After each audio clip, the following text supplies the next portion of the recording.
Hey, ¿qué tal a todos y a todas? Bienvenidos a esto que es Línea Directa, un podcast producido por Hablemos Copa y dirigido por María Alejandra Giraldo y quien lo presenta este servidor Sebastián Sandoval.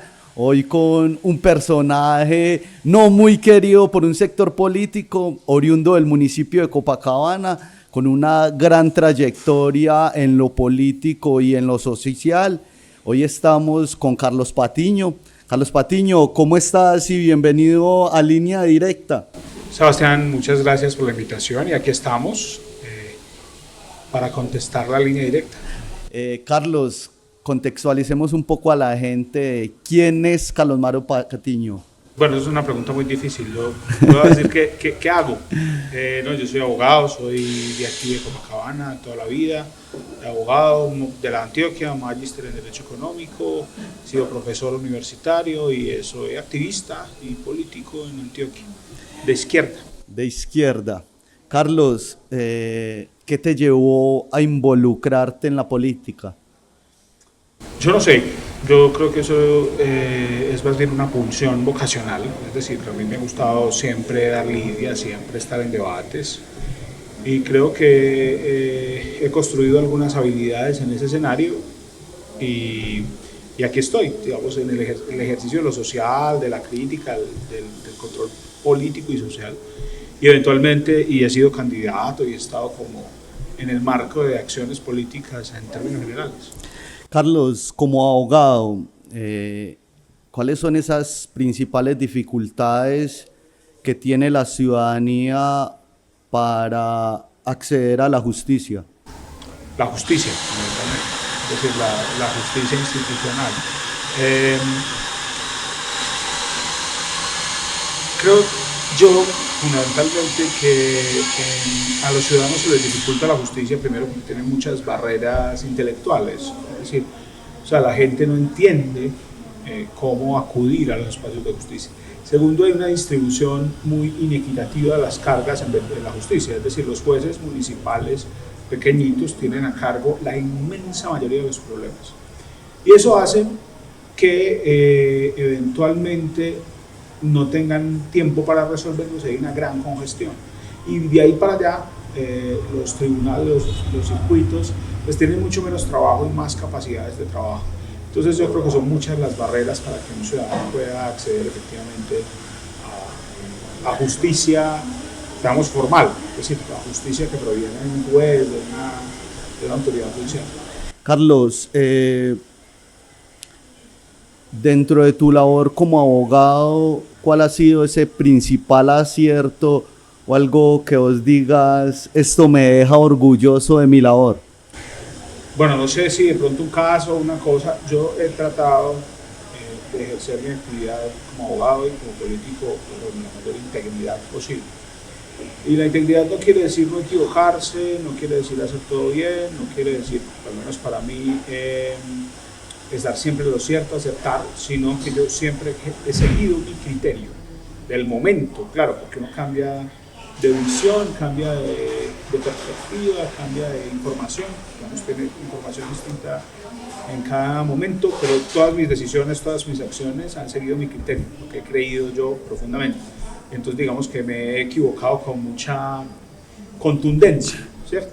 Pero lo he hecho fundamentalmente Sí, con haciendo el criterio. sancocho uno mismo, pues Sí, sí. digamos, yo me siento orgulloso, o sea, si miro hacia atrás y lo que he hecho, yo me siento bien, porque cada cosa que he hecho, la he hecho por mi criterio y si le he hecho daño a otros, lo he hecho no de manera deliberada, es decir, no he invertido esfuerzo, planificación para dañar a otro, a no ser de que eso tenga alguna virtud, porque a veces para defender a algunos hay que dañar a otros. Ajá.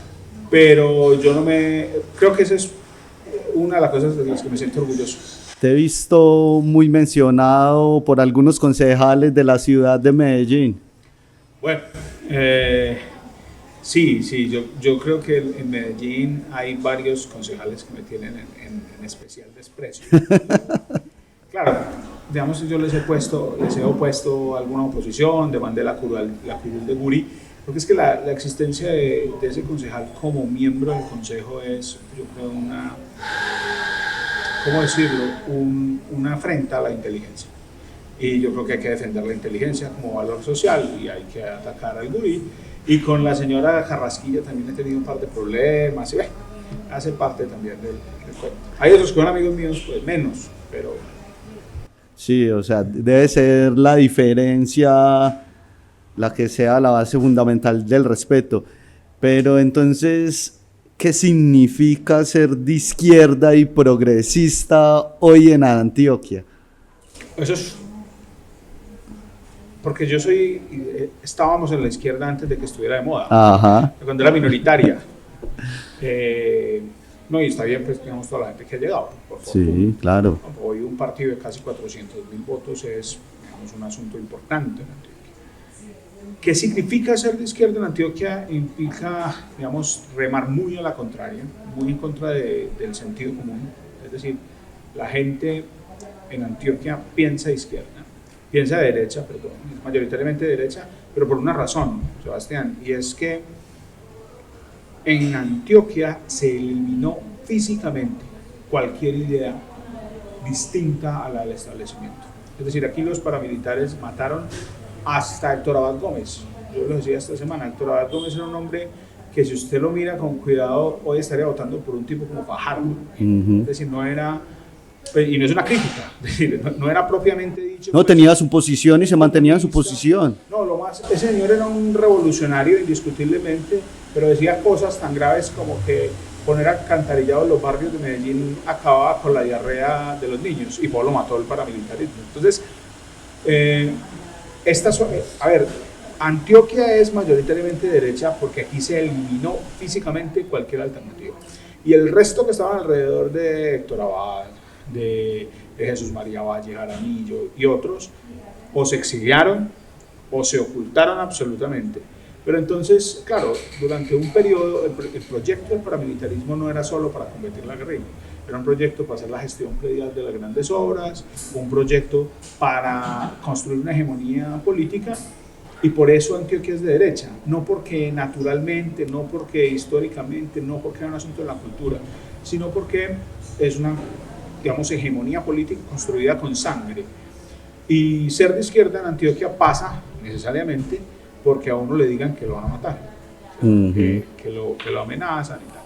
Ya las ideas de fondo, yo incluso creo que en la historia de Antioquia ha habido pensadores muy de izquierda, sobre todo en el siglo XIX, Rafael Uribe, Alejandro López, que hizo el túnel de la quiebra, y muchísimos otros, María Cano. Creo que no podríamos decir que Antioquia es una cultura de derechas. Creo que lo que hubo fue un exterminio de la izquierda y apenas estamos reviviendo. ¿Cuál sería ese factor principal que hoy revive la izquierda en Antioquia? No, en el país creo que hay una recomposición de ese sistema de fuerzas. Yo creo, por ejemplo, que el acuerdo de paz con las FARC, el plebiscito de 2016, y que en Colombia se reviviera la política, porque la política en Colombia se murió en el plebiscito del 57, y se murió porque la sacaron de las mesas de las casas. O sea, nos enseñaron que hablar de política, de fútbol y de religión estaba prohibido, que porque hablar de política decía que nos matáramos, como en ese periodo que se denominó la violencia. Entonces el plebiscito del 57 se hace país porque muy tontamente se creía que la política era exclusivamente un reparto burocrático. Entonces un liberal, un conservador, y cierra el sistema político, el resto son unos insurgentes que matamos. Entonces la política se murió en Colombia. Es decir, y se murió porque no había discusión. O sea, claro, seguíamos eligiendo presidente, congresista, etcétera, pero no había política porque la gente no tenía en su agenda diaria una discusión política. Creo yo que el plebiscito del 16 revivió la política en Colombia. La revivió además catastróficamente. Es decir, porque volvió el debate familiar sobre eso, y una generación se dio cuenta que había sido creado por una generación autoritaria y fascista. Entonces la gente de golpe se dio cuenta que su papá era facho. Y eso generó rupturas, pero generó un asunto muy importante que permitió que hubiese estallido, permitió que Gustavo Petro fuera el presidente, permitió que hoy seamos la fuerza más importante, ganemos o perdamos las elecciones, somos la fuerza más grande, al menos en representación parlamentaria. Entonces, yo creo que hoy hay un renacer de esas discusiones políticas, que está desde luego en riesgo, ¿no? Yo hoy, y aprovecho la cuña electoral, estoy en una campaña tratando de... Ahorita hablamos de eso, ahorita hablamos de eso. De decirle a mis vecinos que está mal destriparme. Es decir, estoy en eso. Sí, te he visto por ahí en Twitter, en X, pues. Yo estoy tranquilo porque, digamos, destripar un gordo no debe ser tan fácil, ¿cierto? Pero yo realmente creo que estamos en una coyuntura muy particular y bueno, eso implica ser de izquierda y dar esos debates. ¿Cuál es el reto que hoy enfrenta el progresismo en Colombia? Yo creo, bueno, esto que voy a decir puede ser muy vanidoso, pero creo que la barrera principal del progresismo para ser una mayoría es el mismo progresismo. Es decir, y eso es vanidoso porque decir que uno no gana porque uno mismo se sabotea y no porque tiene uno muy fuerte al frente es un poquito vanidoso, pero yo creo que hemos sido muy torpes para construir unas campañas eficientes, para desarrollar ciertos asuntos, y yo creo que hay un problema. Creo que hemos avanzado mucho en cultura ciudadana, en cultura política, se ha revivido la política está en las mesas, y mientras más diálogo haya, eso pienso yo, mientras más diálogo de diferentes haya, mejor le va al progresismo. Sí. Porque la lectura autoritaria... O mejor le va a todos. No, porque la lectura autoritaria del mundo prefiere que no haya discusión. La lectura autoritaria del mundo prefiere... Claro, decía un amigo esta semana, es que uno con fascistas no debate, ¿cierto? Es decir, a la lectura autoritaria del mundo no le conviene la conversación. Le conviene es fundamentalmente el silencio, la violencia, la exclusión del otro. Entonces, mientras más debatamos, más ganamos nosotros. Claro, lo que pasa es que hay que construir grandes debates. También te veía por ahí invitando a los promotores del otro candidato a un debate. Yo les pongo esta infraestructura para que hagamos el en vivo. No ha salido ni uno. Bueno. No, salió uno por ahí que es un trovador de aquí de Copacabana. Lo que pasa es que si me pongo a trobar con él pierdo, ¿no? No, pero no, por ahí salió un man de Sabaneta, y unos muchachos de un podcast en Sabaneta pues nos están ayudando con eso, pero no quieren debate. Bueno, acá las delicias de Expansión Coffee. Mijo, en Antioquia,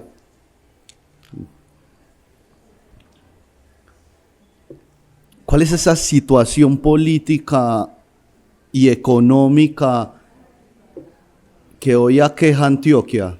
Es que, o sea, en estos días voy a sentarme con un diputado y yo sé que él me va a vender todo lo bueno que ellos están promoviendo, ¿cierto? Pero necesito esa otra cara de la Antioquia, no desde la gobernanza, sino desde el activismo, desde el trabajo político con las comunidades.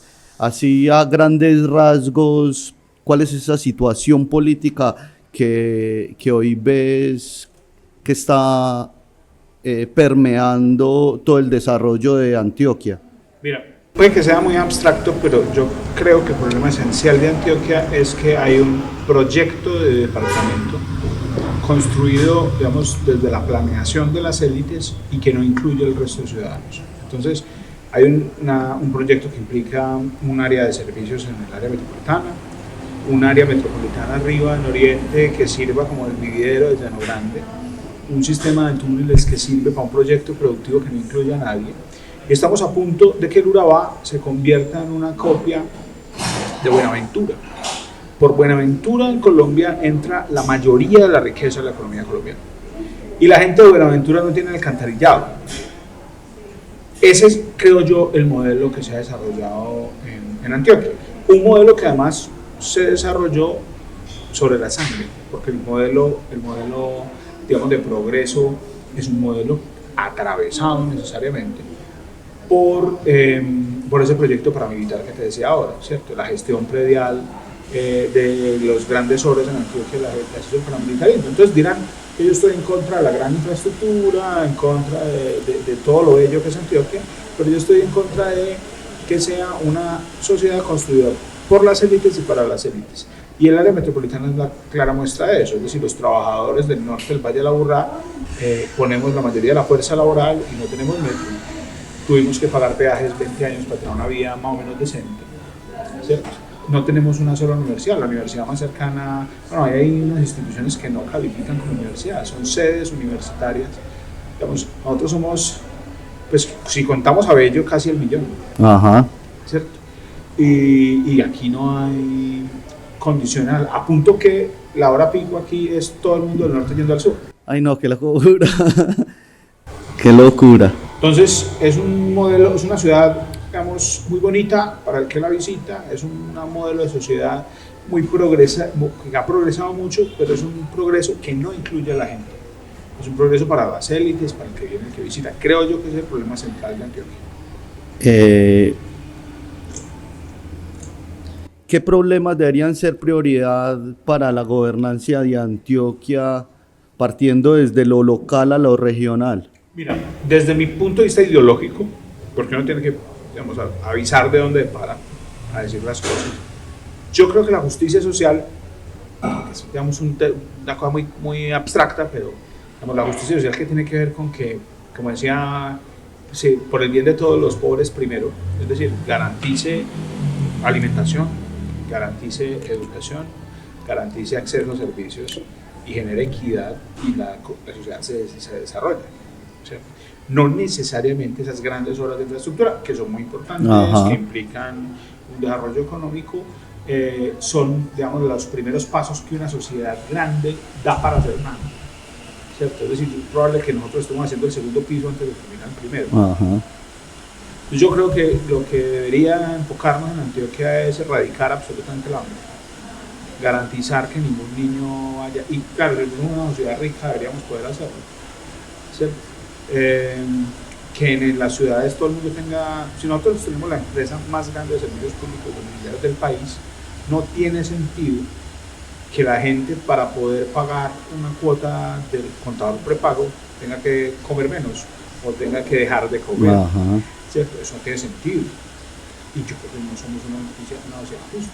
¿Cierto? Yo hacía una comparación, es que la justicia social se opone al discurso del mérito. El discurso del mérito dice que hay unos sujetos que según su disciplina, su capacidad y tal, entonces eran pobres y después ya no, ¿cierto? Y entonces nos hacen creer que lo que hay que hacer es esforzarse y tal. La justicia social es que una persona necesita de la sociedad, un niño necesita de la sociedad para poder alcanzar lo que quiere. Y no es solo el mérito, porque usted se puede esforzar mucho y no le va bien. No le va bien porque comió mal, porque no pudo ir a la escuela, etc.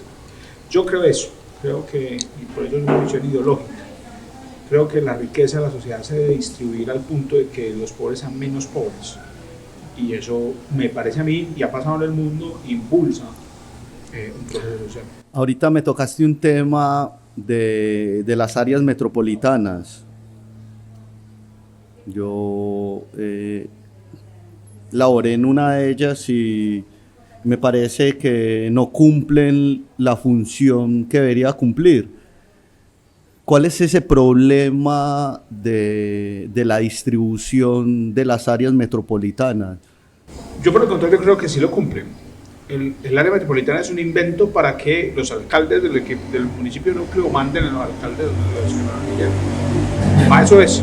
No tiene ninguna función institucional que permita la redistribución de las condiciones. ¿Cierto? A mí me preguntaba un periodista que de dónde sacaba yo que el alcalde de Río Negro iba a elegir al presidente del área metropolitana. Ajá, al director. Y yo le decía, vea, por una razón lógica, en los últimos 40 años que hay área metropolitana de Valle de Aburrá, nunca el alcalde de Sabaneta o de Girardota ha puesto el director. Ajá. Entonces, a mí eso es una cosa perversa, ¿no? Que, mire, el mundo está pensando en que una gran ciudad no es un escenario digno para vivir. Es decir, las grandes metrópolis no son, digamos, esos escenarios de soluciones y de servicios que se pensaba hace 50 años, digamos, en el periodo postindustrial europeo y norteamericano. Hoy se sabe que los espacios pequeños en los que hay beneficios y servicios en el corto plazo, redistribución, etcétera, son mejores lugares para vivir. Es decir, usted en Ciudad de México, en Bogotá, en Medellín, en algunos escenarios, y en Santiago de Chile, usted se tira 2 horas, 3 horas para llegar al trabajo, ¿cierto? Y sale de eso, entonces a qué horas ve los hijos, eso no es calidad de vida. No. Calidad de vida es en lugares concretos. Entonces, yo creo que las áreas metropolitanas son instituciones que corresponden a las ideas de ciudades exitosas del pasado. Entonces, nosotros tendríamos que estar pensando en construir ciudades exitosas del presente. Es decir, que usted no tenga que irse, y esto suena un poquito populista, pero es verdad. Es decir, las ciudades que usted no tenga que salir de Copacabana y no pasear. Ajá. ¿Cierto? Que usted en Copacabana encuentre trabajo, encuentre universidad, encuentre desarrollo, encuentre espacios culturales. Aquí los teatros se tienen que ir. Lastimosamente.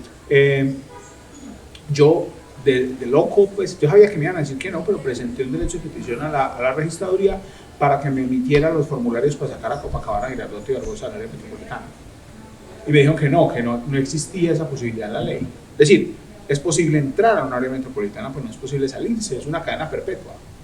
Y si uno se pone a ver, los alcaldes de estos municipios terminan arrodillados al área metropolitana, sí, porque les financian 2 o 3 proyectos que no son tan estratégicos, ¿cierto? Que sirven como vitrina, como proyecto para cumplir el plan de desarrollo, para elegir al amiguito que sigue. Pero, digamos, ¿cómo ha contribuido, digamos, de manera concreta al desarrollo cuando van a la área metropolitana? No. Que sembró unos árboles, que hizo el parque, bueno, pero entonces, es su labor, se lo trajo una bicicleta. Su deber ser. No, ojo, no solo eso, es que de pronto, si nosotros no aportamos a eso y tenemos mejores condiciones y estamos en una forma de colaboración más solidaria, de pronto hubiéramos podido hacer parque con plata propia o las bicicletas. Ahora, nosotros tuvimos que pagar un peaje que auspició el área metropolitana para tener vía en Copacabana. Y por ejemplo, ese intercambio vial que hicieron ahí en Ayurá, lo hizo el área metropolitana. ¿Cierto? ¿Y dónde está el peaje? Claro que valorizaron, en Barbosa pagaron valorización 2 veces. Entonces hay una centralización del poder que facilita, digamos, las decisiones de esa élite que no nos tiene en cuenta para su proyecto de desarrollo. Carlos, ¿qué oportunidades está desaprovechando hoy el gobierno de Antioquia? Yo creo que está desarrollando fundamentalmente la oportunidad de gobernar, porque está dedicado a hacer política. Está dedicado a decir que el presidente es comunista, está dedicado a hablar bobadas, pero ¿qué ha hecho realmente? Es decir, revise esto, ya estamos en tiempos como de revisar qué hizo el gobernante. O sea, gobernó en 2024, 2025, vamos por la mitad de 2026, me falta año y medio. Lo que quiere decir que uno ahorita puede decir, bueno, este fue buen mal alcalde, buen mal gobernador. Ajá. ¿Qué ha hecho? Digamos, hablemos en números, en datos, en programas. ¿Qué ha hecho Andrés Julián Rendón? ¿Cuál es la obra de Andrés Julián Rendón? Resistirle al comunismo. O la tasa de seguridad que está quebrando todos los negocios del departamento. O una vaca que salió mal porque alguien la demandó. O hacer un referendo que para que la renta se vaya, que fracasó en el Congreso. Es un perdedor contumaz. El señor no ha hecho nada, ¿cierto? Entonces creo que la oportunidad que está desaprovechando esencialmente es la de gobernar. O sea, los antioqueños le dieron una oportunidad que no merecía. Ese señor, usted, Sebastián, que ha estado en campaña, sabe que en el día de la campaña hay un cuchito que se deja para tomarse unos aguardientes cuando gana uno. El señor no tenía organizado un evento para ganar. O sea, todos resultamos sorprendidos con la victoria de Andrés Julián, incluido Andrés Julián. Y el departamento le dio una oportunidad que no merecía y no la aprovechó. No la aprovechó, le falta año y medio. Y lleva año y medio haciendo política, diciendo que el presidente es comunista y que tal, pero cantando por Twitter las operaciones del ejército para que la guerrilla devuelve. Yo no he estado muy pendiente de lo político estos 2 últimos años, muy de si Copacabana. Como ciudadano no hay nada. No. Ahorita que converse con un diputado me voy a dar cuenta de cuál es esa versión, pero Sí sabía que habías demandado la vaca. Alguna cosa habrá hecho, pues yo no la he visto. Entonces, yo realmente creo que ha sido un gobierno muy negativo. Tengo elementos también personales para creerlo, pues digamos, estamos atravesados por una subjetividad, no voy a negar eso, no voy a decir pues que el doctor Andrés Julián me cae bien, pero realmente creo que... No, y no creo que usted tampoco sabe. Sí, no sé, pues dicen que me tiene una vela prendida, no sé, yo, porque además por ahí le puse una queja disciplinaria porque el hermano de él era subsecretario en el municipio de Río Negro en el momento en el que él se eligió. Ya. Bueno, Antioquia. En lo local, ¿cómo ves la política en este terruño? Yo tengo la tendencia a ser muy prudente en Copacabana por dos razones. La primera es que tomé la decisión personal de no interferir mucho en la política de Copacabana, porque aquí yo desarrollo mi vida personal. Está mi niño, está mi familia, etc. Y a veces estos escenarios políticos son muy dañinos para los temas personales. La segunda, por ejemplo, con este alcalde, es que yo creía que había algo muy positivo en él por su generación. Es decir, es un man nuevo, es un man que yo lo puedo decir con tranquilidad, hizo un asunto que muchos estuvimos pensando mucho tiempo. Ajá. Es decir, o sea, un muchacho joven, claro, de familia de político y tal, pero joven, que asume las riendas del municipio.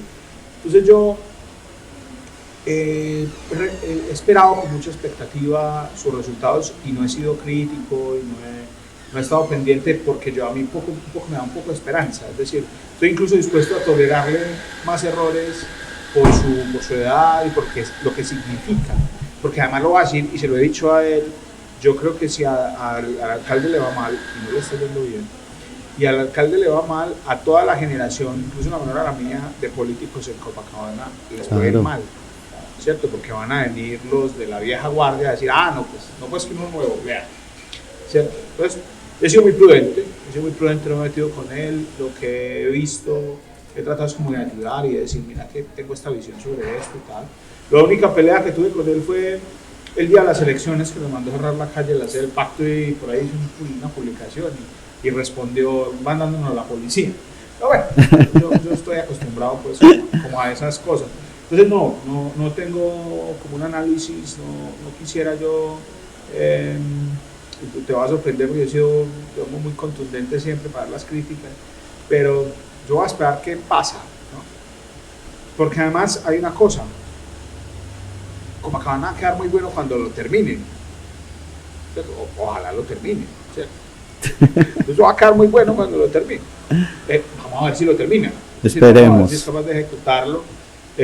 Porque por ahí hay unos señores de la vieja guardia discutiendo de la necesidad de la reforma del parque y de la plaza. Está bien, es decir, pero finalmente gobernar es priorizar. Sí, claro. Gobernar es priorizar y entonces ellos priorizaron este tema, pues ojalá funcione. Yo espero que funcione, no lo digo mala fe. Es decir, yo realmente espero que funcione y vamos a ver cómo se desarrolla el escenario local. Carlos, el gobierno nacional, ¿cómo podés evaluar hoy la gestión de Gustavo Petro? Bueno, yo creo que tuvo mucho mejor final que inicio. Había un punto en el que todos estábamos como, Petro va a cerrar la vía para la izquierda y el resto de la... Y creo que cuando se empezaron a dar resultados muy importantes, como el tema de tierras, que es vital, Sí. con el tema de EVAs en salud, claro, está el problema de la atención en salud, que no se ha podido resolver, que es un problema legislativo, pero EVAs, que son los equipos básicos en salud en todo el país, que casualmente estos alcaldes de todos estos pueblos reciben los recursos del gobierno nacional, le cambian el nombre del programa y dicen, vea, nosotros estamos llevando médicos y un sectarismo pues propio pues, de los políticos. Me parece muy mal que siendo Petro un hombre tan hábil se deje hacer eso, o sea, que los funcionarios de Petro se dejen hacer eso. Yo creo que tiene luces y sombras, aciertos y desaciertos. Creo que tiene grandes aciertos. Creo que el enfoque, por ejemplo, a la universidad pública, yo que estoy involucrado con el tema universitario, es tremendo. Es decir, nosotros hoy en la Universidad de Antioquia estaríamos cerrados si no fuera por Gustavo Petro y por la decisión política de rescatar la universidad. Asuntos de justicia social muy importantes. Creo que ha distraído mucho el país en asuntos que no debería haberlo distraído. Nuestro amigo Común Olmedo, por ejemplo. Nosotros tenemos un pasado. Sí, claro, eso es innegable, pues. Claro, pero mira eso, digamos, nadie que conoció a Olmedo se sorprendió cuando lo encararon. No. ¿Sí o no? Yo lo conocí cuando era secretario de Medio Ambiente de Trujillo. Por eso, y lo conocíamos de antes, entonces cuando pasó lo que pasó nadie se sorprendió. ¿Cierto? Eventos, digamos, desastrosos. Ahora, no voy a justificar la corrupción, pero tiene razón Iván Cepeda que la corrupción es un sistema.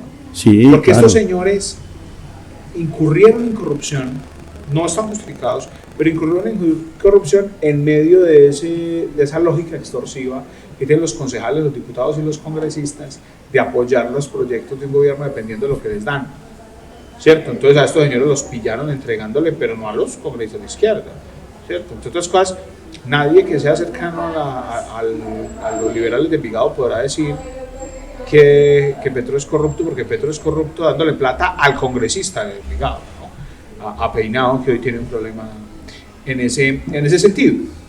Yo creo que para resumir el gobierno nacional, yo estoy satisfecho con el gobierno que elegí. Tengo críticas, muchas críticas en temas de vivienda, que no hubo nada, muchas críticas en temas de infraestructura de transporte, que se protegió y se mantuvieron las concesiones, muchas críticas en la forma tan centralista y tan bogotacentrista en que se desarrollaron ciertas ideas, sí, pero también muchos aciertos, y yo me quedo con los aciertos también por ideología, porque yo elegí este gobierno, lo defiendo, y creo que hay los aciertos que yo banco, pues, por los que... ¿vale? Carlos, yo veo una discusión permanente en el tema de la educación superior, ¿cierto? Y hay gente hablando a favor del ICETEX y otra gente hablando a favor de matrícula cero. Lo que pasa es que no se excluyen. ICETEX es un banco de fomento, ¿cierto?, que le presta a la gente para que la gente vaya a estudiar. Los que creemos que la educación es un derecho, creemos que ICETEX debería prestar para otra cosa, pero que la gente podría estudiar sin la necesidad de endeudarse para eso, ¿cierto? Porque aquí, claro, hay dos formas de financiar los servicios públicos: la salud, la educación, la demanda y la oferta. Cuando usted mete plata de banco, pues por intermedio de un banco, por intermedio de un subsidio en una universidad privada, financiándole la matrícula a un estudiante, usted financia la demanda. Y por esa vía financia a la empresa privada que le presta el servicio, ¿cierto? Pero cuando usted financia la oferta, vamos, le paga a las universidades para que las universidades abran cupos, creen nuevos cupos, ¿cierto? Entonces está financiando la oferta. Algunos creemos que en todos los asuntos, digamos, importantes de derecho debe ser financiación de la oferta. Es decir, el Estado, la reforma central de la reforma de salud, el Estado no le debe pagar por cada afiliado una plata a la EPS para que la EPS pague el servicio, sino que lo que debería hacer el Estado es financiar una infraestructura hospitalaria para que usted toque la puerta del hospital y lo atiendan a tiempo, ¿cierto? Y que la política preventiva la dirija el Estado. Son visiones diferentes. Ahora, ¿cuál es el problema con el ICETEX? El problema con el ICETEX es que el ICETEX estaba financiando una deuda que endeudaba a los estudiantes, pero que no significaba, digamos, nada importante en términos de avance. Creo que la visión de que el ICETEX, por ejemplo, financie educación en el exterior para ciertos profesores universitarios o ciertos científicos, eso es importante, pero sería un asunto mínimo. Es decir, hacer como hizo Santos con Serpilo Paga o trató de hacer Duque con Educación E o Generación E, pues yo creo que hace menos eficiente en la educación superior. Cierro con esto: nosotros en la Universidad de Antioquia formamos un médico, formamos con lo que el CES, AFIT no tiene medicina, en la Escuela de Ingenieros, Remington. La Remington un poquito menos, pero un PB forman un abogado, nosotros, un médico, nosotros lo formamos 3, en la mejor facultad de medicina del país. ¿Por qué? Porque tenemos economías de escala, porque estamos pensando en otra cosa, porque tenemos una tradición. Entonces, para el Estado es más fácil meterle esa plata a la Antioquia que ir a becar a un muchacho que estudie en AFI. Y eso no es un problema ideológico, eso es un problema práctico. Es más barato. Ajá. ¿Cierto? Y no más barato porque como nosotros lo formamos sea más barato, sino que nosotros tenemos economía de escala. ¿Sí? Nosotros hacemos investigación. Nosotros tenemos un desarrollo de 223 años. Pues es que no, eso no empezó ayer. Entonces, la financiación a la demanda es más eficiente, a la oferta es más eficiente, ¿cierto? Es más eficiente tener un hospital público con médicos bien remunerados que pagarle a un EPS para que les pague a los 90 días y no les pague. Hace 40 años ser médico era prestigioso, ahora ser médico significa que te pagan cada 6 meses. Y que tenés jornadas extensas. Es una cosa terrible.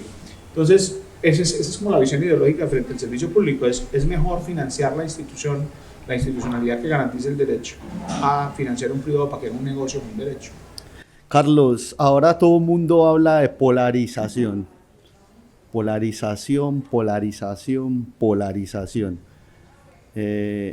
¿Cómo le respondemos a Colombia sobre los que dicen que hoy Colombia está más polarizada que nunca? Y tienen razón y está muy bien. Yo creo que la polarización es buena. Me explico. Te estaba diciendo ahorita que el plebiscito del 57 mató la política. Y mató la política porque no significaba nada. O sea, la diferencia entre los liberales y los conservadores era la hora que iban a misa. Pero ahorita hay diferencias evidentes y la gente puede asumir esas diferencias y entre otras cosas puede identificarse con esas diferencias, ¿cierto? Yo no voy a negar que Abelardo de la Espriella representa a muchos colombianos. El colombiano que cree que hay éxito sin esfuerzo, por ejemplo. Ajá. Y son muchos, ¿cierto? Son muchos. Y hay una identidad, y una forma de ver las cosas. Pues, lo puedo decir despectivamente, pero lo puedo decir tampoco no despectivamente. Hay gente que cree unas cosas. Yo realmente creo que la polarización no necesariamente es violencia.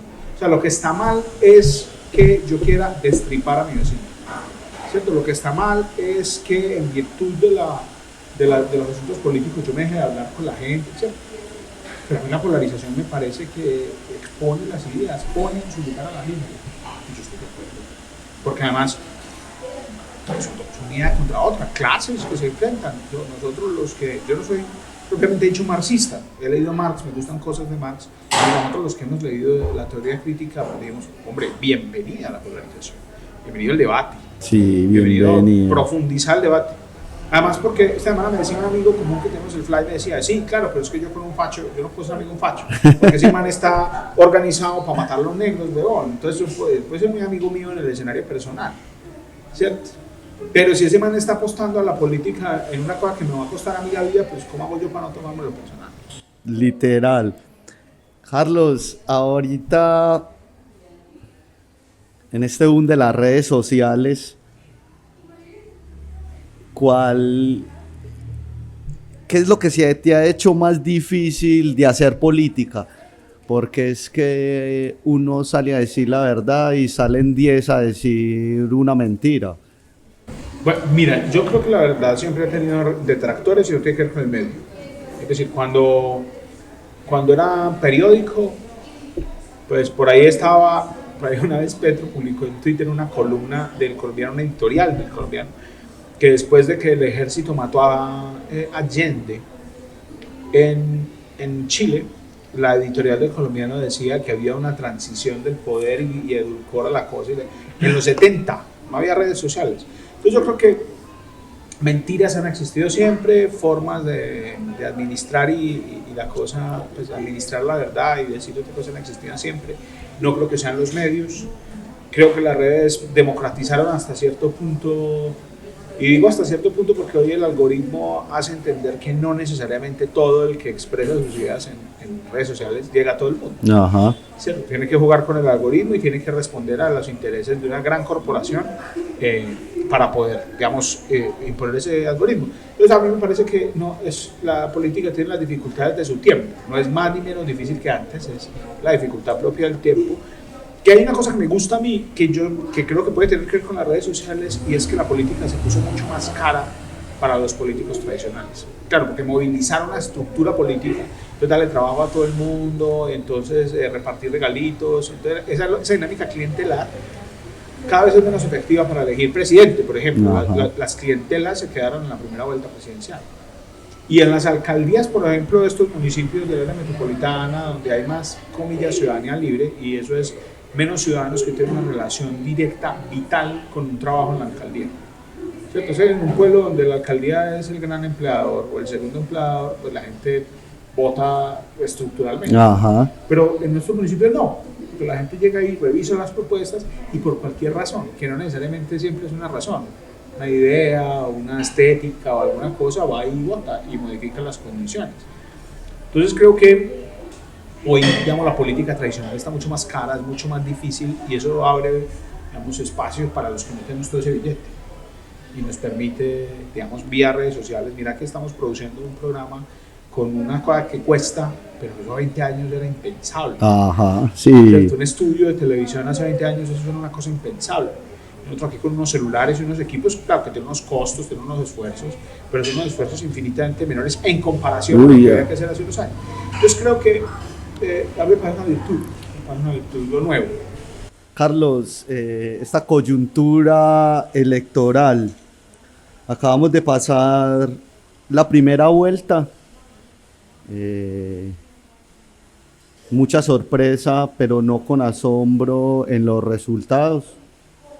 Yo creo que todavía vivimos en una Colombia morronga, ¿cierto? Que tira la piedra, esconde la mano, que los pillan con la moza y lo niegan después de pillados. Tienen el derecho a negarlo. Ya. Corte, que lo va a mostrar eso. ¿Qué pasó ahorita en estas elecciones, en la primera vuelta? ¿Cuál es tu apreciación? La concreta del país, lo que hay en el país, yo creo que una campaña mal hecha, parte de la izquierda. Muchos creíamos Coincidimos. Yo creo que muchos consideramos que Petro, como moviéndose tanto, haciendo todo eso, era para garantizar ganar en segunda vuelta, y lo que estaba haciendo era empatando, porque el hombre tenía las cifras. O sea, él sabía cómo iba la campaña y cómo creció de la Espriella en los últimos escenarios. Creo que nosotros tenemos una responsabilidad por una campaña mal hecha. Creo que la Espriella hizo una muy buena campaña, muy potente, muy bien en comunicaciones, muy bien en neuromarketing. Sin ideas, sin fondo, pero muy bien hecha. Pero muy bien hecha. ¿Cierto? Creo que es eso, digamos, la política del espectáculo, pero entonces hay que dar algún espectáculo, que es lo que Iván Cepeda no quería entender. Porque es que dar espectáculo en política, en marketing político, no es hacer payasadas. Es presentar una idea clara con la que la gente se identifique. Pero Iván no es así. No, Iván puede crear ideas claras con la gente que se identifique. Es que yo creo que hay una trivialización de generar eso. Es decir, usted no tiene que ir a hacer payasadas, ni ponerse un pantalón italiano, ni ponerse nalga. No, yo creo que una idea clara. Entonces el señor viene y dijo, vamos a hacer unas revoluciones. Y eso es ¿cierto? ¿Qué significa una revolución ética? ¿Cierto? Cuando las ideas se empiezan a concretar, la gente le entiende. No, es que vamos a crear un sistema anticorrupción, lo va a manejar este señor y vamos a meter hasta el piso a la cárcel por corrupción. Ah, bueno, la gente entiende. ¿Cierto? Yo creo que ahorita que hablamos del gobierno nacional, yo creo que el gobierno nacional cometió un error grave nominando la política paz total. Porque además la idea de paz total es una idea absolutamente utópica. Imagínate una sociedad donde no hay conflictos. Una sociedad en la que, o como hace uno para en 4 años acabar con toda la estructura armada de Colombia cuando Estados Unidos sigue prohibiendo la droga y financiando el narcotráfico. Es decir, aquí va a haber alguien que se organice para armar. Entonces creo que fue demasiado pretencioso. Entonces cuando usted nombra mal las cosas salen mal. ¿Cierto? Entonces, ¿qué creo yo? Se expresó Colombia, se expresó con un voto oculto el mismo 2016, ahorita que hablábamos del plebiscito. Yo tenía el domingo en la noche de las elecciones una sensación que tenía cuando perdimos el plebiscito. Y es, ¿cómo es que aquí, en un país, la gente vota no a la paz? Pucha. O sea, porque usted le hace la pregunta a cualquiera y dice, no, mejor la paz que la guerra. Claro. Pero va a ir y votan en contra de la paz. Esto está sobrediagnosticado, hay unos errores. Ahora, ¿cómo es que la gente vota por un tipo como ese? Ahora, yo en este momento y para la segunda vuelta tengo varias esperanzas. La primera es que las jóvenes y las mujeres salven a Colombia. ¿Cierto? Yo no creo que ninguna mujer, ni siquiera las mujeres de derechas, puedan creer que un misógino de ese tamaño pueda ser su presidente. Y yo lo estoy viendo en mis amigas de derecho. Yo tengo amigas abogadas fachas, derechosas, que dicen, no, pero venga, pues sí, pues, Petro es un guerrillero, pero es que este otro señor, pues, ¿cierto? Yo creo que puede pasar eso. La diferencia es de 600.000 votos. Lo anticipó Roy Barreras 20 días antes de las elecciones, ¿cierto? Es decir, el país está partido. Entonces, creer que nosotros somos una hegemonía cultural de izquierda porque tuvimos la presidencia 4 años es demasiado tonto. Carlos, ¿se equivocó el progresismo con la escogencia del candidato? Bueno, yo no voy a responder desde el rencor porque yo estaba con Carolina Corcho en la consulta, que es mi amiga hace muchos años. Yo creo que no. A ver, yo creo que le estamos dando mucho palo a Iván por su tono y por su forma de ser. Pero es que Iván lleva 40 años en política. Con ese tono y con esa forma de ser metió a Uribe en la cárcel, ¿cierto?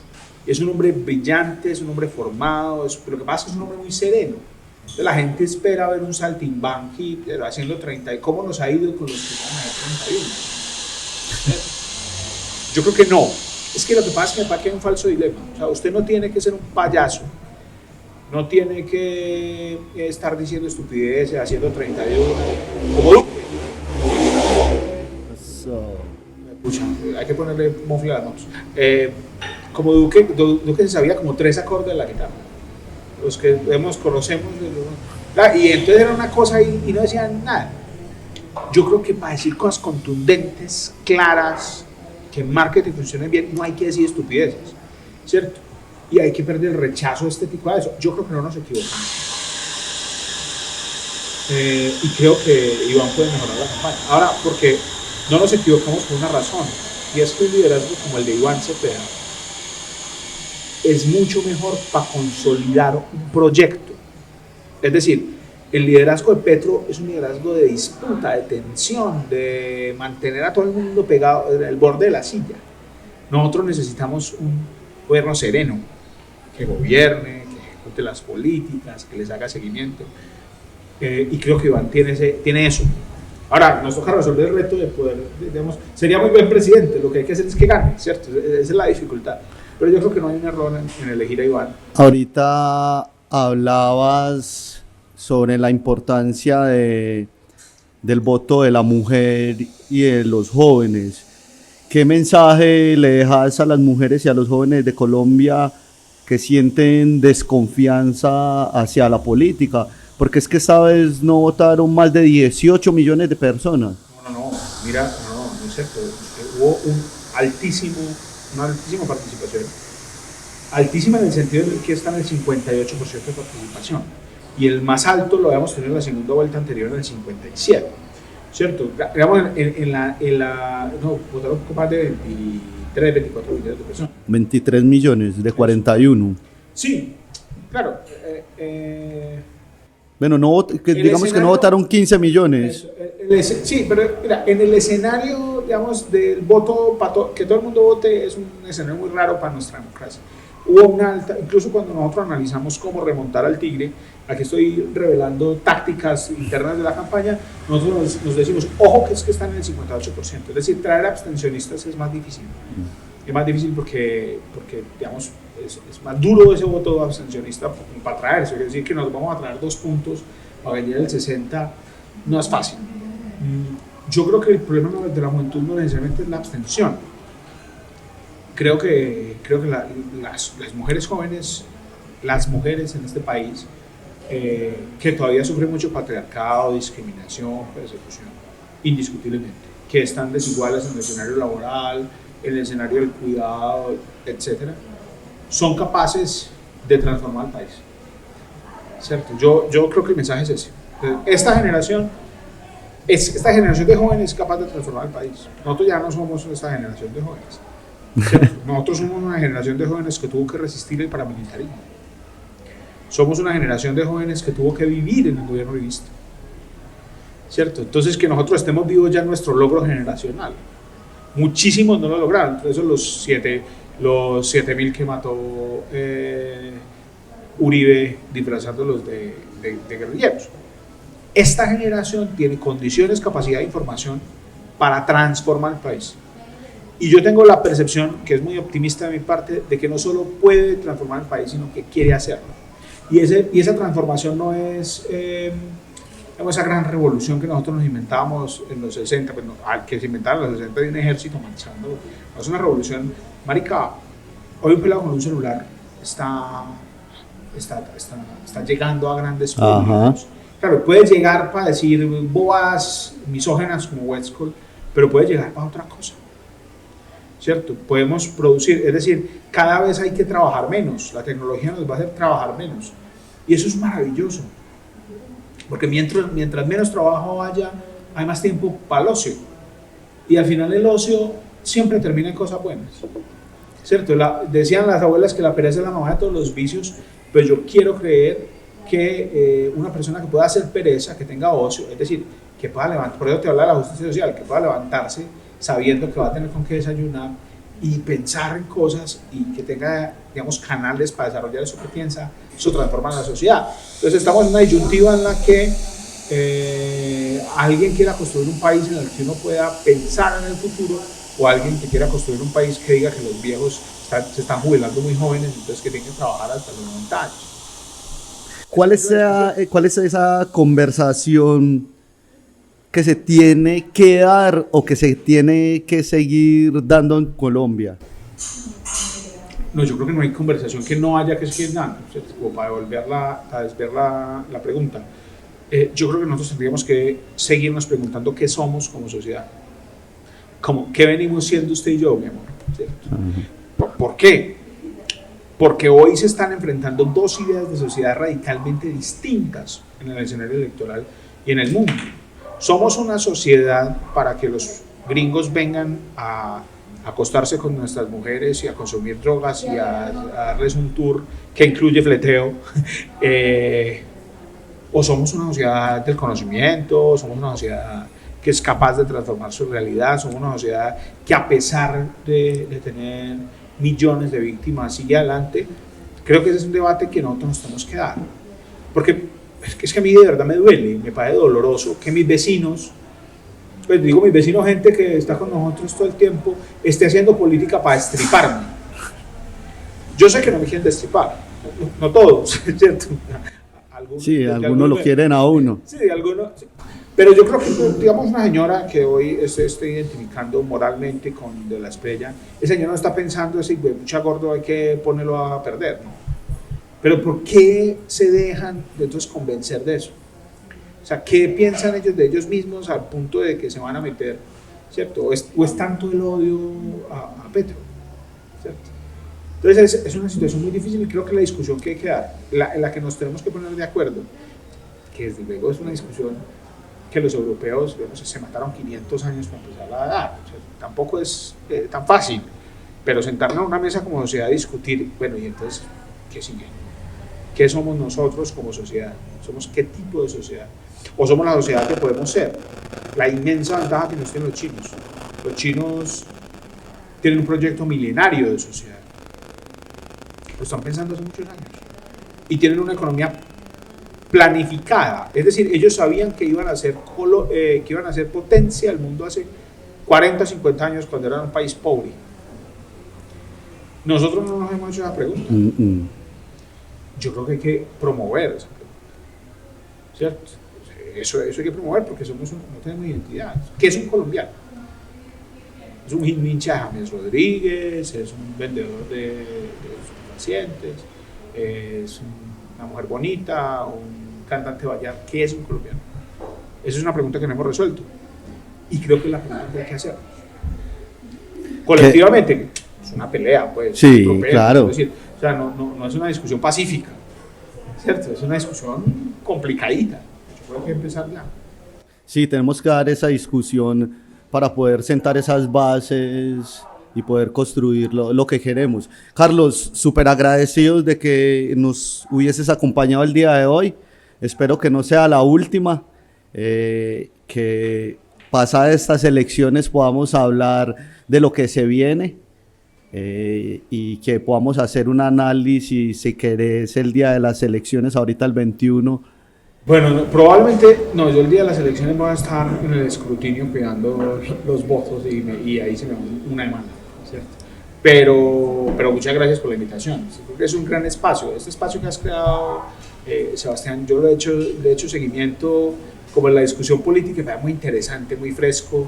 Me parece que además todo el mundo, todos los políticos están pendientes de las cosas que se dicen aquí. Vi en la campaña local que hasta grabaron uno que dijo una cosa aquí, le sacaron un video. Eso es bacano. Eso es interesante, yo te felicito, es un gran proyecto. No, algo muy bonito, Carlos, que me llegó a la vida cuando quise alejarme de la política electoral. Y llegó a esto y transformó mi vida y terminé empezando una carrera desde cero. Felicitaciones, hermano, yo creo que es un gran proyecto. Creo que viene muy bien.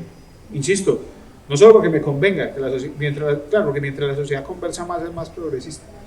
Pero eso está muy bien. No, Carlos, agradecido. Por último, ¿qué mensaje le querés dejar a la gente de Copacabana, a la gente de Antioquia, a la gente de Colombia y afuera de Colombia que ven el programa?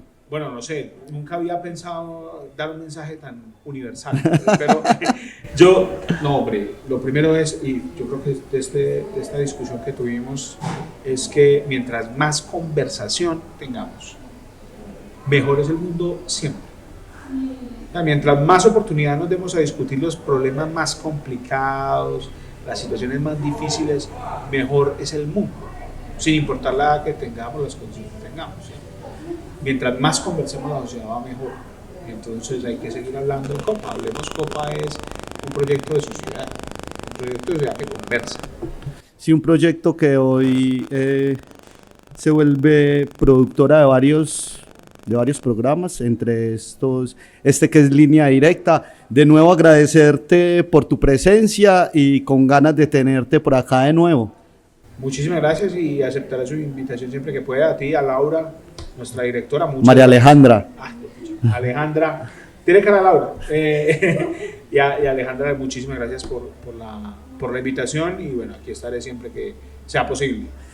Carlos, muchas gracias a todos y a todas, muchas gracias por estar acá. Recuerden, síganos en las redes @Hablemos Copa. Esto es Línea Directa, hablando de lo que nos dijeron que no podíamos hablar en la mesa. Chao, chao.